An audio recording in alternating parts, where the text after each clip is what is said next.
You can see this area has a fair amount of physical mold growth on it. Hi, this is Richard with UltraSteam Professional Cleaning and Restoration Services Incorporated, and we're about to show you over a couple days' time the restoration of a crawl space that's been water damaged and has mold contamination, and how we remediate it back to a healthy, normal fungal ecology using green mold remediation techniques. So the first step in the mold remediation is setting up an air scrubber to exhaust the air from the crawl space that we're working in. And you can see we have our ASCI machine set up here, and it's ducted back to the house, sealed off at the side of the house with preservation tape. So what we've done is constructed basically a plastic tunnel through this hallway and the pantry down into the crawl space. And here I am in full protective gear. Down here in the crawl space, we're removing and bagging the insulation for disposal so that we can clean the structural wood underneath the house.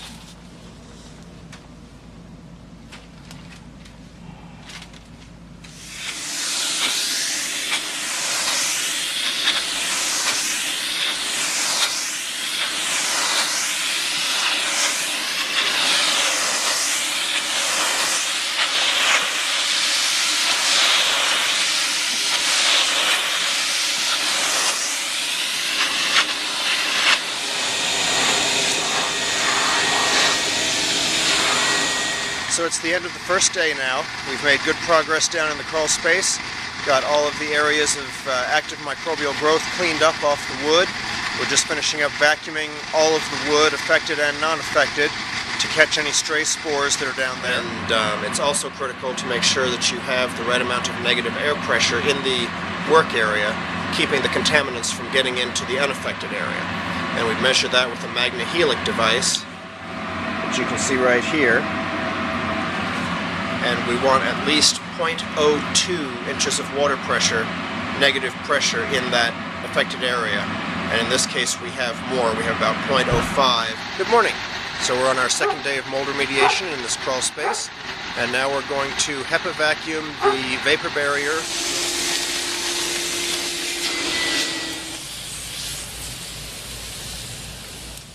Okay, so we're back down in the crawl space after the remediation and drying has been completed. You can see I'm no longer wearing PPE because there's no need for it. We have the normal fungal ecology restored, meaning that the inside air down here is the same as the outside air. And I'm going to show you real quick the view of the joists that we were working on the other day that you saw in the video. You can see that the joists and subfloor are all nice and clean now. All of the wood has been treated with the antimicrobial, which not only kills the mold spores on the wood, but also leaves a residue that helps inhibit mold growth in the future. So there you have it, a mold remediation in a crawl space from start to finish. And the principles of mold remediation are the same no matter whether we're working in a crawl space, an attic, or remediating the interior of a house.